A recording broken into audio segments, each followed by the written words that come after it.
Bienvenidos una vez más. Para los que no me conocen, mi nombre es Cecilia Ferrario, soy médica radióloga, especialista en imágenes torácicas y vasculares. Y en este video, que va a ser el video parte 1 de 2, quiero compartir con vos esta charla que he dado en algún congreso hace un tiempo ya sobre la utilidad del material de contraste puntualmente para la evaluación del parénquima pulmonar.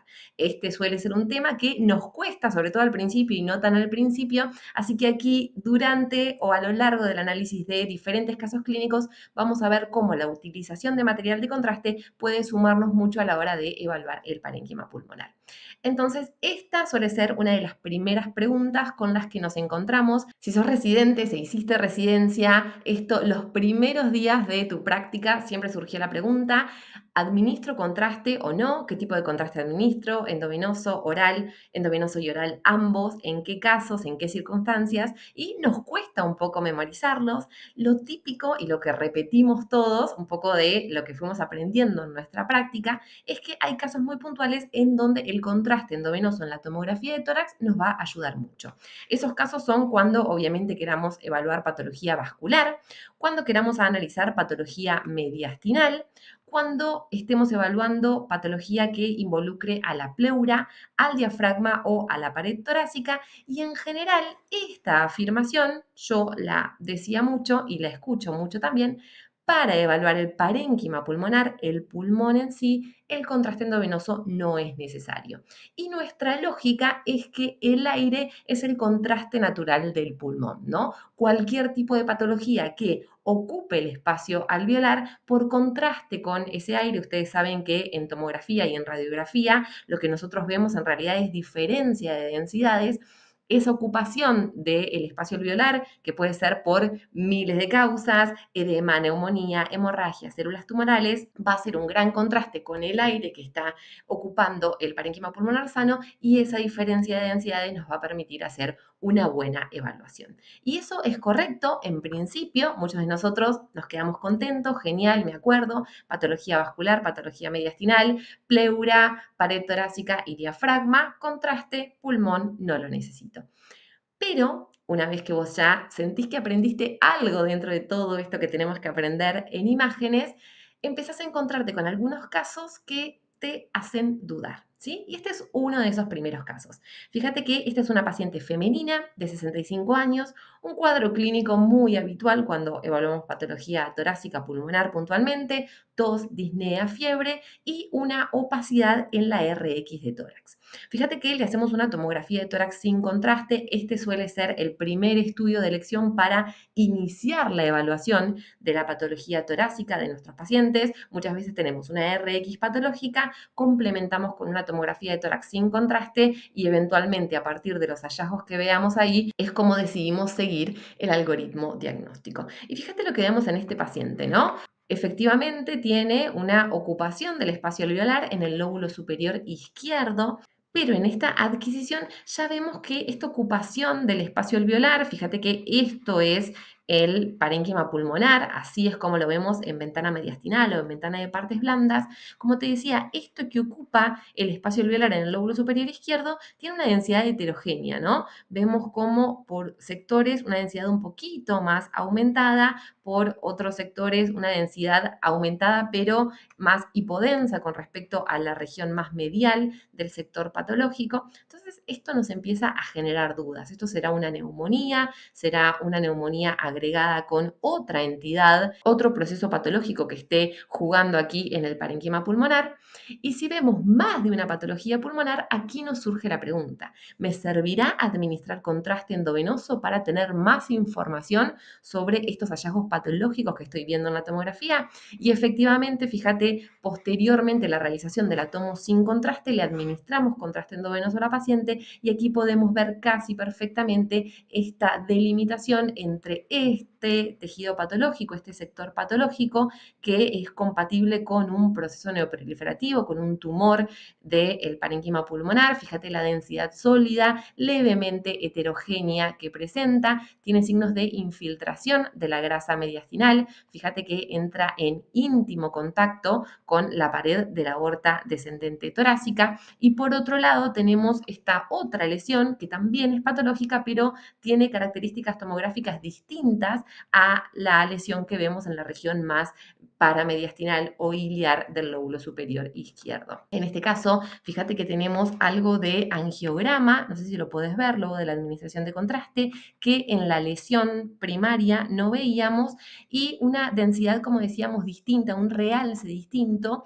Esto que estamos viendo aquí, fíjate que corresponde a un tumor pulmonar iliar con infiltración mediastinal y una neumonía postobstructiva. Esto es muy frecuente de las lesiones que son más bien centrales en el parénquima pulmonar, causan obstrucción, oclusión o estenosis de la vía aérea, y eso promueve la formación de consolidaciones y atelectasias postobstructivas, ¿sí? Pero fíjate, cuando administramos contraste, esto ya lo sospechábamos sin contraste, pero con el contraste podemos ver perfectamente esta diferencia entre estos dos sectores, y esto obviamente te permite hacer un mejor diagnóstico y te permite, en el caso de que vos vayas a estadificar a esta paciente, hacer una mejor valoración de lo que es la lesión pulmonar primaria y esta complicación en el parénquima pulmonar periférico. Entonces, primera indicación de contraste endovenoso en patología de parénquima pulmonar. Seguís avanzando en tu residencia, digamos que ya llegaste a R2 y se te presenta este otro caso. También femenina, 60 años, tos crónica. Clínica no nos ayuda para nada. Fíjate la adquisición de la tomo sin contraste. Acá tenemos dos cortes axiales, uno en ventana de parénquima pulmonar, otro en ventana mediastinal, y las reconstrucciones coronales de este mismo estudio, ¿sí? También ventana de parénquima de pulmón, ventana de partes blandas, y fíjate que vemos esta extensa lesión. Aquí también hay una alteración en la densidad del parénquima pulmonar, en este caso en el lóbulo superior derecho. Fíjate las características que tiene esta lesión. Acuérdate que siempre que veamos una lesión en parénquima pulmonar, primero la vemos en ventana precisamente de pulmón y luego vamos a analizarla en la ventana de partes blandas, porque podemos tener mucha información con respecto a la masa, la lesión que estemos evaluando, muchas veces relacionados con los bordes y la densidad. Y fíjate con qué nos encontramos, ¿sí? Estos bordes perfectamente delimitados entre el sector patológico y el área de parénquima pulmonar sano o respetado. Cuando cambiamos la ventana, realmente se ve una densidad bastante homogénea que impresiona sólida, ¿sí? Aquí, si uno colocase un ROI, va a tener una densidad muy similar a la de los músculos, alrededor de 40 unidades de Hounsfield, 50 unidades de Hounsfield. Y fíjate, cuando hacemos la reconstrucción, aquí obviamente tenemos que ver el estudio de forma dinámica, pero fíjate cómo impresiona que se amputa este bronquio fuente, ¿sí? Te digo, habría que seguirlo porque aquí quizás estamos viendo una visión parcial y es simplemente estenosis, pero fíjate cómo hay compromiso de esta lesión que estamos viendo, en principio indeterminada, del lumen del bronquio fuente derecho, ¿sí? Y aquí la pregunta, la gran pregunta, ¿esto es todo un gran tumor? Y si ya viste algunos de estos casos, sabes que la respuesta es altamente probable que no, ¿sí? Que el tumor esté dentro de esta área patológica, este área patológica que estamos viendo, pero no podemos terminar de delimitarlo precisamente por la complicación que está generando. Entonces, fíjate que a esta misma paciente la administramos contraste endovenoso y aquí podemos ver perfectamente la diferencia, ¿sí? A mí me impresiona que la línea, el límite entre esta, nuevamente, lesión tumoral iliar del lóbulo superior derecho está generando obstrucción, oclusión del bronquio lobar regional, y genera en este caso una atelectasia postobstructiva, ¿sí? Fíjate en la reconstrucción sagital, acuérdate que las reconstrucciones te van a ayudar muchísimo a hacer la evaluación de este tipo de patologías. Podemos ver la lesión perfectamente definida, es una lesión sólida, heterogénea, con áreas de necrosis en su interior. Aquí la podemos delimitar un poco mejor, y todo este sector más distal corresponde a atelectasia total del lóbulo superior, como decíamos, derecho, e incluso aquí podemos ver unas áreas de bronquiectasias con mucocele en su interior. Esto también es parte de todas las complicaciones postobstructivas que se dan en esta lesión bien iliar en el parénquima pulmonar, ¿sí?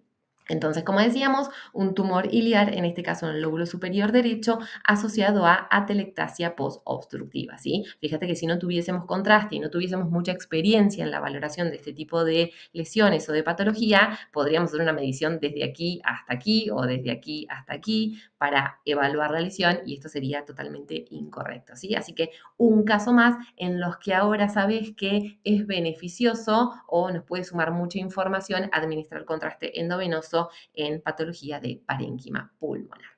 Otra paciente femenina, 50 años, seguimiento de adenocarcinoma de pulmón, estadio 4, ¿sí? Un caso avanzado.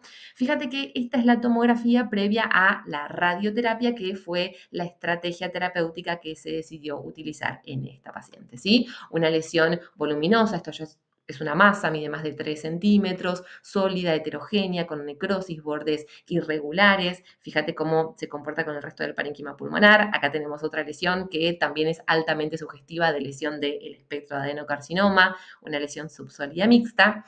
Y fíjate que nos viene la paciente luego de hacerse la radioterapia para evaluar cómo fue la respuesta al tratamiento, ¿sí? Y esto es lo que nos encontramos. Claramente hay una pérdida de volumen de esta voluminosa lesión, pero evaluar estos sectores de cambios posactínicos, de cambios inflamatorios y cicatrizales luego de la radioterapia, para nosotros radiólogos puede representar un gran desafío, ¿sí? Fíjate que acá lo estamos analizando en la ventana de pulmón, vemos todos estos cambios posactínicos y cuando cambiamos la ventana, por suerte teníamos contraste endovenoso. Entonces, lo que nos puede pasar, no en todos los casos, pero en algunos sí, por eso es interesante administrar contraste y hacer una evaluación más. Todo esto es información que nos suma para nuestra evaluación diagnóstica. Fíjate que podemos ver, ahora creo que lo vamos a ver con un poquito más de zoom, este remanente lesional dentro de los cambios posactínicos que, como tienen mucha fibrosis y pérdida de volumen, van a tener un realce muchas veces distinto al de la lesión primaria si es que hubiese tejido tumoral residual después de la radioterapia, ¿sí? Entonces, fíjate que obviamente acá tenés que jugar mucho con el ventaneo, como siempre hablamos, cambiar centro, cambiar ancho de ventana, pero esta administración de contraste te va a permitir delimitar un poco mejor lo que puede llegar a ser el tumor remanente dentro de estos cambios, como decíamos, posactínicos, ¿sí? Entonces acá hablamos de respuesta al tratamiento y obviamente estos pacientes se controlan de forma estricta por el tipo de tratamiento que tuvieron. Otro caso interesante, 35 años con un antecedente de aborto reciente y alfa-fetoproteína elevada. ¿Sí? Fíjate con qué nos encontramos en la ventana de parénquima pulmonar, una masa también de bordes lobulados que impresiona sólida, ¿sí? Obviamente siempre tenemos que cambiar a la ventana de partes blandas o de mediastino. Y fíjate qué interesante cuando administramos contraste endovenoso en esta adquisición mediastinal, empezamos a ver toda esta neovascularización, todos estos vasos sanguíneos distendidos dentro de la lesión pulmonar que estamos evaluando, en este caso en el lóbulo inferior derecho, y esto nos suma muchísima información. Obviamente siempre nosotros sumamos hallazgos imagenológicos a contexto clínico y esto es bien característico de una metástasis de coriocarcinoma. Obviamente el antecedente de aborto reciente y la alfa-fetoproteína elevadas son claves, pero este hallazgo imagenológico es altamente sugestivo de metástasis de coriocarcinoma precisamente por la alta angiogénesis que genera puntualmente este tipo de tumor, ¿sí? Fíjate cómo lo vemos en los cortes axiales, en la reconstrucción sagital y coronal, esta vascularización muy importante de evidenciar, no solo con fines diagnósticos, sino que también es interesante, yo no hago intervencionismo, pero si hay algún radiólogo intervencionista en la sala, sabe que hacer una punción de este tipo de lesiones con tanta neovascularización puede tener ciertas complicaciones, así que yo estoy muy segura que mis colegas intervencionistas van a estar muy contentos con la administración de contraste endovenoso que les permitió tener las características más detalladas de esta lesión focal en el parénquima pulmonar, ¿sí? Otro elemento importante a tener en cuenta, la vascularización de lesiones en el parénquima. Y vamos con este último casito de este video. Como ya sabes, va a haber una parte 2. Este paciente es masculino, 60 años, cuadro clínico, rinorrea, tos y dolor abdominal. Más inespecífico que esto no se puede, ¿sí? Fíjate la lesión que nos encontramos en el parénquima pulmonar. Voy a volver un poquito para atrás porque acá teníamos el corte en ventana de pulmón, ¿sí? Fíjate que es una lesión focal subpleural, en este caso en el lóbulo superior derecho. Cuando veas un corte estático y no sepas en qué lóbulo estás, siempre fíjate del mediastino, a qué nivel. Fíjate que acá recién se bifurca la tráquea a nivel carinal, entonces esto es lóbulo superior derecho. Acá tenemos la cisura, ¿sí? La lesión está un poquito en contacto con la cisura mayor del lado derecho, bien subpleural, y cuando cambiamos a ventana mediastinal, este paciente se había hecho directamente la adquisición con contraste endovenoso. Fíjate cómo vemos que esta lesión tiene paredes gruesas, periféricas y un centro necrótico. ¿Sí? Estas características en la densidad nos hacen pensar en primera instancia, siempre si sos radiólogo, cuando ves esto, te planteas la posibilidad, bueno, este paciente es altamente probable que tenga un absceso pulmonar, ¿no? Paredes gruesas con realce postcontraste, contenido necrótico, puede haber contenido de aire y de líquido con un nivel hidroaéreo, si esta lesión cavitada se comunicó con la vía aérea, pero fíjate que seguimos analizando el estudio, bajamos al abdomen y en topografía de cabeza y cuello de páncreas nos encontramos con una lesión de características bastante similares a las que vemos en el parénquima pulmonar, ¿sí? Entonces ya acá nuestra primera hipótesis diagnóstica un poco tambalea, ¿sí? Porque estoy viendo dos lesiones focales que tienen morfología y realces similares, ¿sí? Fíjate que esta lesión también es sólida, con paredes aparentemente gruesas, irregulares, realce postcontraste y centro necrótico. Yo siempre tengo esta tendencia de ser lo más unicista que puedo, digamos, si yo veo estas dos lesiones tan similares, lo primero que voy a pensar es que se deben a la misma patología, sea cual fuere esta patología. Pero bueno, es verdad que muchas veces los pacientes pueden tener dos patologías distintas, así que si abrazás mi teoría unicista, bienvenido, si no, es altamente respetable porque obviamente también le he pifiado, como decimos acá en Argentina. Y esto terminó siendo, después de muchas discusiones, hicimos una biopsia, hicieron una biopsia mis colegas intervencionistas, terminó siendo una metástasis pulmonar única de un carcinoma escamoso de páncreas. Rarísimo, pero en este caso fíjate cómo reforzamos este concepto. La administración de contraste, tanto para la evaluación del tórax como para la evaluación del abdomen, nos permitió identificar las similitudes entre estas dos lesiones y quizás plantear el diagnóstico diferencial de que podían estar relacionadas. Muchas gracias por llegar hasta acá a la parte 1. La próxima semana o en unos días ya vamos a tener la parte 2, en donde vamos a seguir revisando estos casos en donde el material de contraste nos ayudó muchísimo para la evaluación y el diagnóstico de patología de parénquima pulmonar. Si te gustó, no te olvides de darle like, suscribirte y activar la campanita de notificaciones, que apoya muchísimo al canal, y nos estamos viendo en la próxima.